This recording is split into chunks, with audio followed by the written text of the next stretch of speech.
Hello friends, welcome back to Anvesha channel. आज हम लोग पढ़ेंगे काव्य हेतु। ठीक है, ये टॉपिक यूजीसी नेट के पाठ्यक्रम में है, तो इस टॉपिक को हम लोग पूरे विस्तार से पढ़ेंगे। ठीक है, चलिए हम लोग पढ़ना स्टार्ट करते हैं। काव्य हेतु, हेतु का अर्थ होता है कारण। ठीक है, हेतु का अर्थ क्या होता है? कारण। ठीक है, और काव्य हेतु का अर्थ वह साधन तत्व जिससे काव्य का सृजन होता है। ठीक है, तो जिससे काव्य का सृजन होता है। ठीक है, कविता का सृजन होता है। वस्तुतः वे साधन जो कवि को काव्य सृजन में सक्षम बनाते हैं काव्य हेतु कहलाते हैं। ठीक है, देखिए, अर्थात काव्य के वे कारण, ठीक है, काव्य के वे कारण जिससे रचना संभव हो पाती है उसे काव्य हेतु कहते हैं। ठीक है, आगे देखिए, काव्य हेतु से अभिप्राय। ठीक है, काव्य हेतु से अभिप्राय क्या है कि काव्य की रचना के लिए, ठीक है, कविता की रचना के लिए आवश्यक कारणों से है। ठीक है, आवश्यक उसमें क्या क्या कारण है। ठीक है, अर्थात काव्य के सृजन के लिए किन तत्वों का होना जरूरी है। ठीक है, मतलब जिन तत्वों का होना जरूरी है वही काव्य हेतु कहलाती है। ठीक है, देखिए, काव्य हेतु को काव्य की उत्पत्ति के कारण के रूप में समझा जा सकता है। ठीक है, नेक्स्ट हम लोग देखते हैं बाबू गुलाब राय के अनुसार। ठीक है, बाबू गुलाब राय क्या कहते हैं, देखिए, हेतु का अभिप्राय उन साधनों से है जो कवि की काव्य रचना में सहायक होते हैं। ठीक है, तो ये कोटेशन बहुत इंपॉर्टेंट है, आप लोग याद रखिएगा। ठीक है, आगे देखिए, काव्य हेतु पर सर्वप्रथम अग्निपुराण में विचार किया गया है। ठीक है, तो सबसे पहले काव्य हेतु काव्य हेतु की चर्चा कहाँ हुई है? अग्निपुराण में। ठीक है, आगे संस्कृत काव्य शास्त्रों में मुख्यतः 3 काव्य हेतु माने गए हैं। ठीक है, तो मुख्यतः 3 काव्य हेतु माने गए हैं। कौन कौन? पहला प्रतिभा। प्रतिभा मतलब क्या होता है? टैलेंट। ठीक है, मतलब किसी में अगर जन्मजात उसमें टैलेंट है तो वो मतलब कविता काव्य की रचना कर सकता है। ठीक है, नेक्स्ट देखिए, व्युत्पत्ति मतलब इसका मतलब होता है ज्ञान उपलब्धि के शास्त्रों का अध्ययन व लोक व्यवहार। ठीक है, मतलब पुस्तकों के माध्यम से, ठीक है, शास्त्रों के अध्ययन से वो उसमें वो क्वालिटी आने लग जाता है। ठीक है, और तीसरा अभ्यास। ठीक है, अभ्यास के माध्यम से भी बहुत ज्यादा अभ्यास के माध्यम से भी काव्य का सृजन होने लगता है। संस्कृत काव्य शास्त्रियों की दृष्टि से काव्य हेतु की संख्या। ठीक है, हम लोग देखते हैं किन किन आचार्यों ने क्या क्या माना है।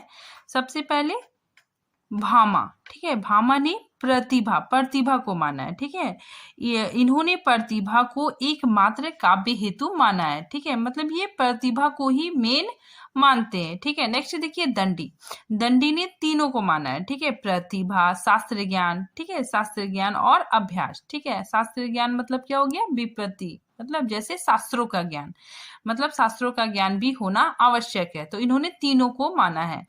नेक्स्ट देखिए, रुद्रट और कुंतक। ठीक है, इन्होंने भी तीनों को माना है। ठीक है, शक्ति, इन्होंने प्रतिभा को ही शक्ति कहा है। ठीक है, और विपत्ति और अभ्यास, ठीक है, इन्होंने तीनों को माना है। ठीक है, तीनों के होने से काव्य हेतु माना जाता है। ठीक है, नेक्स्ट हम लोग देखते हैं वामन। ठीक है, वामन ने किसको माना है? लोक व्यवहार। ठीक है, लोक व्यवहार को माना है, विद्या को माना है और प्रकीर्ण को माना है। ठीक है, प्रकीर्ण मतलब क्या होता है? बिखेरना। ठीक है, देखिए, लोक का अर्थ क्या हो गया? लोक व्यवहार। ठीक है, मतलब लोगों के द्वारा हम जो सीखते हैं। ठीक है, विद्या का अर्थ हो गया विपत्ति और प्रकीर्ण का अर्थ हो गया लक्ष्य ज्ञातव्य, मतलब ये भी तीनों को मान रहे हैं। ठीक है, प्रतिभा और व्युत्पत्ति और अभ्यास को मान रहे हैं। ठीक है, नेक्स्ट देखिए, श्यामदेव क्या कहते हैं कि काव्य कर्म में कवि की समाधि, ठीक है, समाधि मतलब क्या हो गया? मन की एकाग्रता सर्वोत्कृष्ट साधन है। ठीक है, तो श्याम देव समाधि को सर्वश्रेष्ठ साधन मानते हैं। ठीक है, नेक्स्ट देखिए, मंगल। ठीक है, मंगल क्या कहते हैं? अभ्यास काव्य हेतु का प्रधान कारक मानते हैं। ठीक है, नेक्स्ट देखिए, राजशेखर ने समाधि एवं अभ्यास से उत्पन्न शक्ति काव्य हेतु का एकमात्र कारण मानते हैं। ठीक है, तो राजशेखर अभ्यास और समाधि, ठीक है, मन की एकाग्रता को काव्य हेतु का कारण मानते हैं। नेक्स्ट देखिए, मम्मट। ठीक है, मम्मट शक्ति, शक्ति मतलब क्या हो गया? प्रतिभा, ठीक है। और व्युत्पत्ति और अभ्यास, ठीक है, ये भी तीनों को मानते हैं, ठीक है। तो शक्ति, व्युत्पत्ति और अभ्यास का समन्वयन काव्य हेतु है, ठीक है। तीनों मिलाकर काव्य हेतु बनते हैं, ठीक है, पृथक पृथक नहीं है। मतलब मम्मट शक्ति, निपुणता, और निपुणता मतलब क्या हो गया? ये व्युत्पत्ति को ही निपुणता कहते हैं, ठीक है।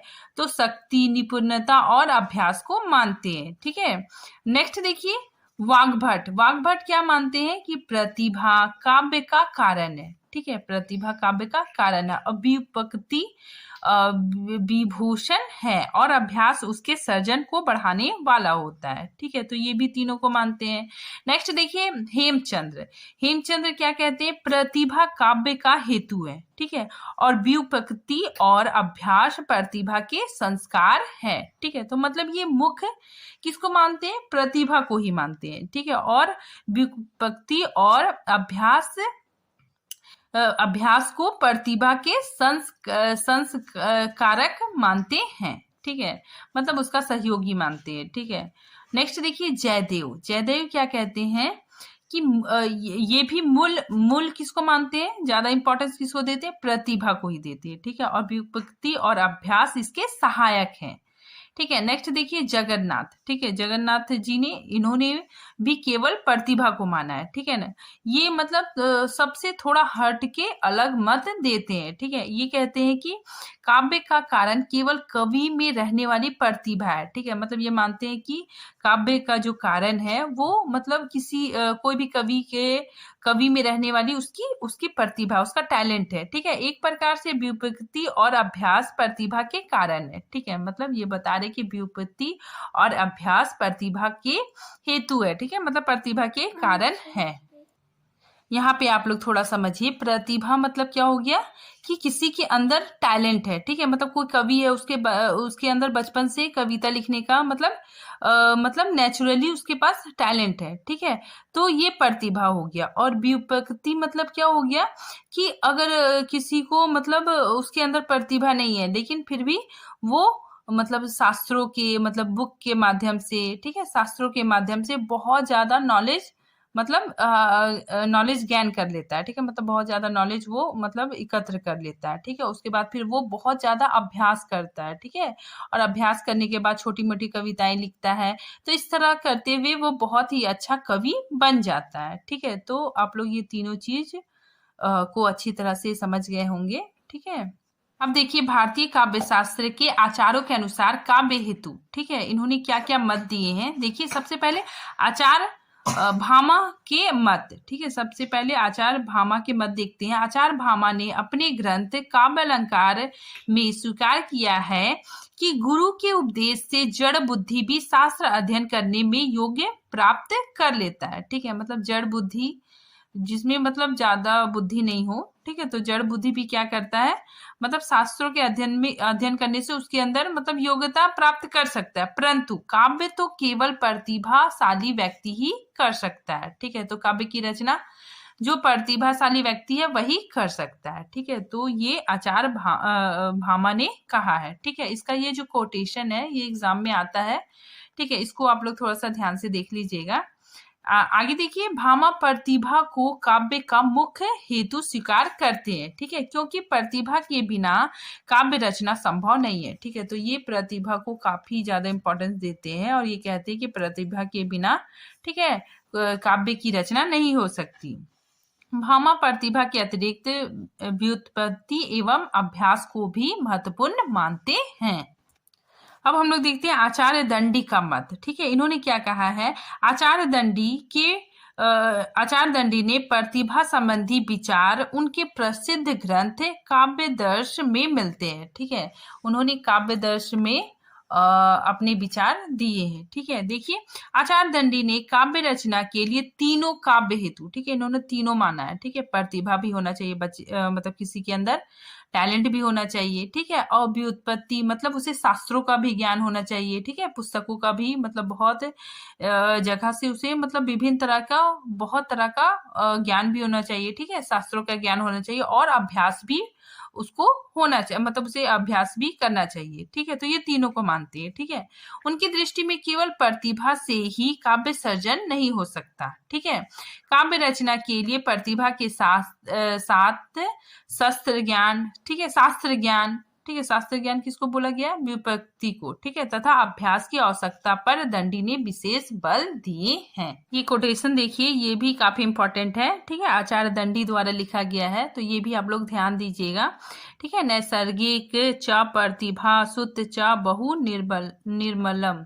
ठीक है, यहाँ पे देखिए नैसर्गिक, नैसर्गिक मतलब क्या होता है? जन्मजात। प्रतिभा क्या होता है? जन्मजात होता है। ठीक है, निर्मल शास्त्र ज्ञान, मतलब शास्त्रों का अध्ययन भी जरूरत है, और निरंतर अभ्यास। ठीक है, निरंतर अभ्यास के द्वारा काव्य की रचना होती है। ठीक है, आगे देखिए, किंतु दंडी उन्हें भी काव्य रचना के लिए निरुत्साहित नहीं करते जिसमें जन्मजात प्रतिभा नहीं है। ठीक है, यदि ऐसा व्यक्ति अध्ययन और काव्य रचना का अभ्यास करता है तो उस पर माँ सरस्वती की कृपा होती है और वह काव्य रचना में समर्थ हो जाता है। ठीक है, तो आचार्य दंडी बोलते हैं कि अगर किसी में प्रतिभा नहीं है, ठीक है, जन्मजात उसमें टैलेंट नहीं है, लेकिन वो अभ्यास करता है, ठीक है, अगर वो मतलब अध्ययन करता है, ठीक है, और अभ्यास करता है, तो भी माँ सरस्वती की कृपा से वो काव्य रचना में समर्थ हो जाएगा। ठीक है, मतलब कविताएं लिखने लग जाएगा।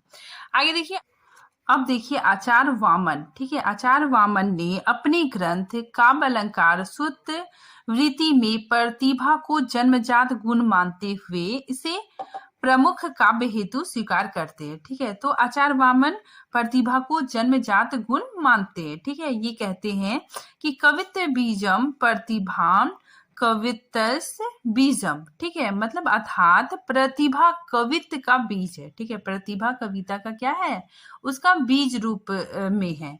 ठीक है, वे काव्य हेतु में प्रतिभा के कवित्व का बीज स्वीकार करते हैं। ठीक है, जो जन्मांतर के संस्कार से शक्ति रूप में कवि में विद्यमान होता है। ठीक है, तो ये मानते हैं कि ये बीज के समान है। ठीक है, प्रतिभा कैसा है? बीज के समान है। ठीक है, जो कवि में जन्मांतर मतलब पहले से पाया जाता है। ठीक है, आगे देखिए वामन। वामन क्या कहते हैं कि प्रकीर्ण के अंतर्गत 6 तत्व सम्मिलित किया है। ठीक है, तो ये 6 तत्वों को सम्मिलित करते हैं। कौन कौन? देखिए, लक्ष्य ज्ञात मतलब काव्य परिचय, ठीक है, अभियोग मतलब काव्य रचना का अभ्यास, वृद्धा सेवा मतलब गुरु महत्व, ठीक है, अवच्छेद मतलब उचित शब्द प्रयोग, ठीक है, और 5वां प्रतिभा और अवधान, ठीक है, चित्त की एकाग्रता। ठीक है, तो वामन लोक व्यवहार, विद्या और प्रकीर्ण को मानते हैं। अब देखिए आचार्य रुद्रट का मत। ठीक है, तो रुद्रट ने अपने ग्रंथ काव्य अलंकार में प्रतिभा, व्युत्पत्ति और अभ्यास को काव्य हेतु के रूप में स्वीकार किया है। ठीक है, तो ये तीनों मानते हैं। रुद्रट प्रतिभा के 2 प्रकार मानते हैं। ठीक है, कौन कौन? सहजा और उत्पाद्या। ठीक है, बहुत इंपॉर्टेंट है।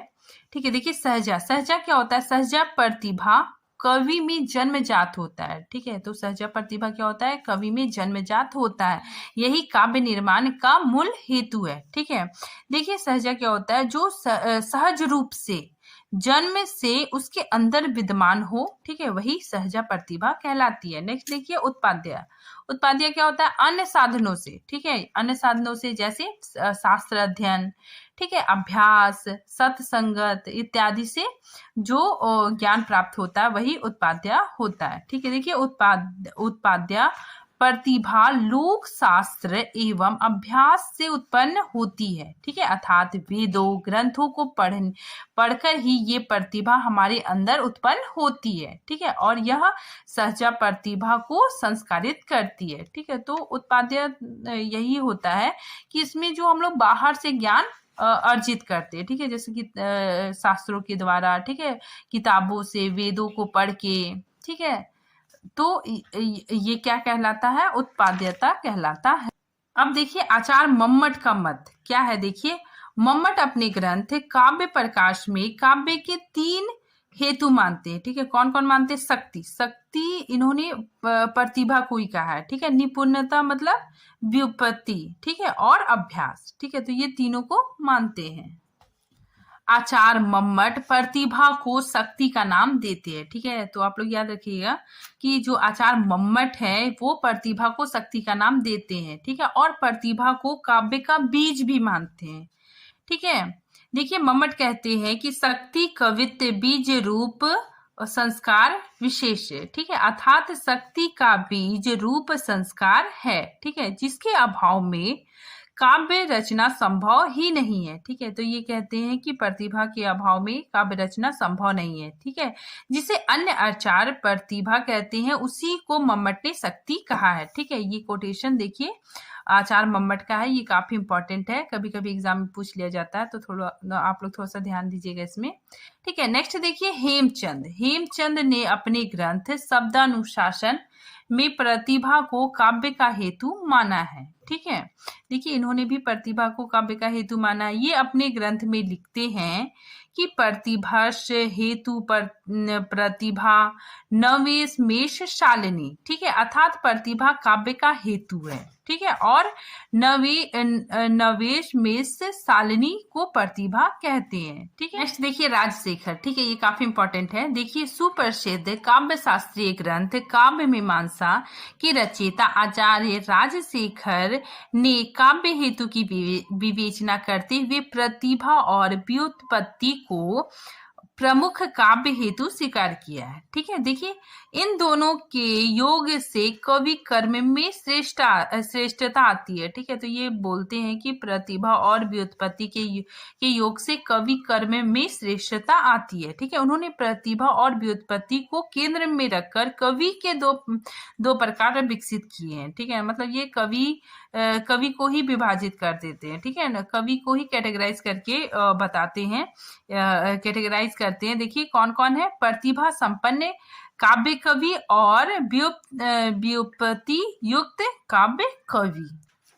राजशेखर प्रतिभा और व्युत्पत्ति को काव्य का हेतु स्वीकार करते हैं। ठीक है, इन्होंने प्रतिभा के दो रूपों में बांटा है। ठीक है, पहला कार्यत्री प्रतिभा और भावेत्री प्रतिभा। ठीक है, कार्यत्री प्रतिभा क्या है, देखिए कार्यत्री प्रतिभा जन्मजात होती है। ठीक है, तथा इसका संबंध कवि से है।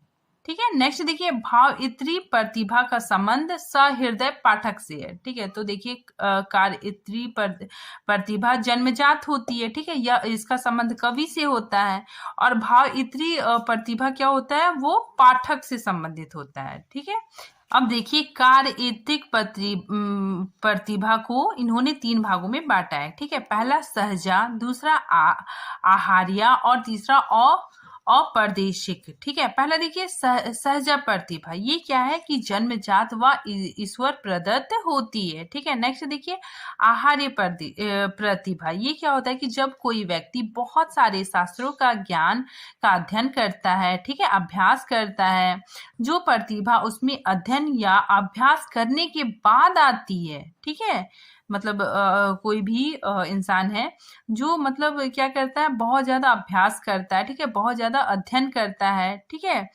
तो इसमें यही बताया जा रहा है कि अभ्यास भी करता है, जो प्रतिभा उसमें अध्ययन और अभ्यास करने के बाद आती है वो आहार्य प्रतिभा कहलाती है। ठीक है, इसका विकास शास्त्र अध्ययन अभ्यास द्वारा होता है। ठीक है, तो इसका विकास कैसे होता है, शास्त्र के अध्ययन के द्वारा और अभ्यास के द्वारा होता है। ठीक है, नेक्स्ट देखिए अपर्देशिक प्रतिभा। ठीक है, इसमें क्या है कि देवता, गुरु, तंत्र मंत्र आदि से जागृत प्रतिभा अपर्देशिक है। ठीक है, देखिए उपदेश आदि से प्राप्त होने के कारण इसे औपदेशिक प्रतिभा कहते हैं। ठीक है, इसका संबंध वर्तमान जीवन से रहता है। ठीक है, तो इसमें यही बताया जा रहा है, जो हमें मतलब देवता से, गुरु से, ठीक है, तंत्र मंत्र से, ठीक है, मतलब उपदेश के माध्यम से हमें जो प्राप्त होता है, ठीक है, वही क्या कहलाता है, औपदेशिक प्रतिभा। ठीक है, और इसका संबंध वर्तमान से होता है।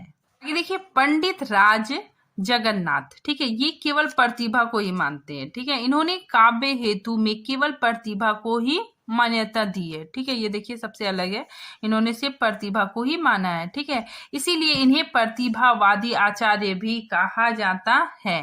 ठीक है। इनकी मान्यता देखिए, इन्होंने क्या कहा है, प्रतिभो केवल कार्यम। ठीक है, ये रस गंगाधर इनकी जो रचना है इसमें इन्होंने कहा है। ठीक है, देखिए आगे देखिए, यद्यपि आचार्य जगन्नाथ की इस मान्यता का खंडन भी हुआ है। ठीक है, आचार्य देवेंद्र नाथ शर्मा ने उनके इस मत को अतिवादी, ठीक है, अतिवादी कहा है। ठीक है, क्योंकि केवल प्रतिभा काव्य निर्माण का हेतु नहीं है। ठीक है, तो देवेंद्र नाथ शर्मा इनकी बातों का खंडन करते हैं। ठीक है, अब हम लोग थोड़ा सा शॉर्ट में देख लेते हैं। देखिए, इधर आचार्य है और इधर काव्य हेतु, किसने क्या क्या माना है। देखिए, भामा ने प्रतिभा को माना है। ठीक है, दंडी ने प्रतिभा, ठीक है, और शास्त्र ज्ञान और अभ्यास को माना है। ठीक है, नेक्स्ट देखिए, रुद्रट और कुंतर ने शक्ति, ठीक है, व्युत्पत्ति और अभ्यास को माना है। ठीक है, नेक्स्ट देखिए, वामन ने लोक व्यवहार, विद्या और प्रकीर्णन को माना है। नेक्स्ट देखिए, जयदेव ने मूल प्रतिभा को माना है और व्युत्पत्ति अभ्यास उसका सहायक माने हैं। ठीक है, नेक्स्ट देखिए, मम्मट ने शक्ति, निपुणता और अभ्यास को मानते हैं। नेक्स्ट देखिए, हेमचंद ने केवल प्रतिभा को माना है। ठीक है, और जगन्नाथ दास ने भी केवल प्रतिभा को माना है। ठीक है, तो इस तरह शॉर्ट से भी आप लोगों के लिए काफी हेल्पफुल होगा। अब देखिए, हिंदी कवियों ने भी अपने कुछ मत दिए हैं। ठीक है, उनके अनुसार काव्य हेतु क्या है। ठीक है, देखिए, सबसे पहले आचार्य रामचंद्र शुक्ल जी ने कहा है। ठीक है, शुक्ल जी ने प्रतिभा को काव्य का मुख्य हेतु मानते हुए व्युत्पत्ति और अभ्यास को भी महत्व देते हैं। ठीक है, नेक्स्ट देखिए, शुक्ल जी ने प्रतिभा को अंतःकरण की उद्भावित क्रिया कहा है। ठीक है, आगे देखिए, आचार्य महावीर प्रसाद द्विवेदी ने कवि के लिए जिस बात की सबसे अधिक जरूरी है तो वह प्रतिभा ही है। ठीक है, तो सभी ने ज्यादातर प्रतिभा को ही माना है। ठीक है, देखिए, आचार्य प्रसाद द्विवेदी जी ने कहा है कि जिस कवि को मनोविकार और प्राकृतिक बातों का यथेष्ट ज्ञान नहीं होता वह कदाचित अच्छा कवि नहीं हो सकता। ठीक है, नेक्स्ट देखिए, डॉक्टर नगेंद्र क्या कहते हैं, इन्होंने प्रतिभा को ही सर्वाधिक महत्व दिया है। ठीक है, इन्होंने प्रतिभा को चेतना माना है। ठीक है, तो इन्होंने प्रतिभा को क्या माना है, चेतना माना, और यह कहा है कि यह चेतना अनुभूति, चिंतन, विचार, संकल्प और कल्पना इत्यादि क्रियाओं द्वारा होता है। ठीक है, नेक्स्ट देखिए, भिखारी दास क्या मानते हैं कि शक्ति को जन्मजात मानते हैं। ठीक है, मतलब शक्ति मतलब क्या, प्रतिभा को जन्मजात मानते हुए तीनों को काव्य हेतु स्वीकार करते हैं। ठीक है, मतलब ये तीनों को मानते हैं, शक्ति को भी, ठीक है, प्रतिभा, व्युत्पत्ति और अभ्यास को भी मानते हैं।